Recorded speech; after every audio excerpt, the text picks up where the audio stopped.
Hi friends, നിങ്ങൾ ഓർക്കാപ്പുളി കണ്ടിട്ടുണ്ടോ? ഞങ്ങളൊക്കെ ഓർക്കാപ്പുളി എന്ന് പറയാം. ചില വീട്ടിലൊക്കെ ഇരുമ്പുളി അങ്ങനെയൊക്കെ പറയും കേട്ടോ. അപ്പം ഇവിടെ അതിന് മരമുണ്ട്, ഞാൻ നിങ്ങൾക്കത് കാണിച്ചു തരാം കേട്ടോ. ഗായ്സ്, നല്ല ഓർക്കാപ്പുളി. അതിങ്ങനെ കഴിക്കുമ്പോൾ ഒരു പുള്ളി ഇങ്ങനെ കയറാനുണ്ട് ഗായ്സ്. പുളിച്ചിങ്ങനെ വരും കേട്ടോ. അപ്പം ഞാൻ ഓൾറെഡി ഇതിന്നൊന്ന് തിന്നു കേട്ടോ. ഇപ്പം രണ്ടെണ്ണം ഒന്നും കൂടി പറിച്ചിട്ടുണ്ട്. അത് കഴിക്കണം. എന്തൊരു രസമല്ലേ, നല്ല ടേസ്റ്റിയാണ്. കഴിച്ചു നോക്കാം. പുളിയാണ് കേട്ടോ, ചിലർക്ക് ഇഷ്ടപ്പെടില്ല, പക്ഷെ എനിക്ക് ഭയങ്കര ഇഷ്ടമാണ്. ഞാനിതൊന്ന് കഴുകട്ടെ കേട്ടോ.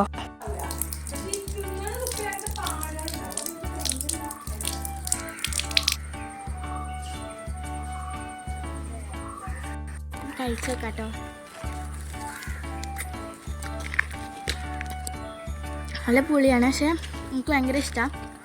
എനിക്ക് ഇഷ്ടമാണോ ഓർക്കാപ്പുളി? എനിക്ക് ഭയങ്കര ഇഷ്ടമാണ്. ഇതിനുള്ളത് നമുക്ക് കടിക്കുമ്പോൾ തന്നെ നല്ല പുളിയായിട്ട് നല്ല ജ്യൂസ് ആയിട്ട്. അപ്പോൾ ഇന്നത്തെ വീഡിയോ ഞാൻ അവിടെ നിർത്താണ്. Okay, by.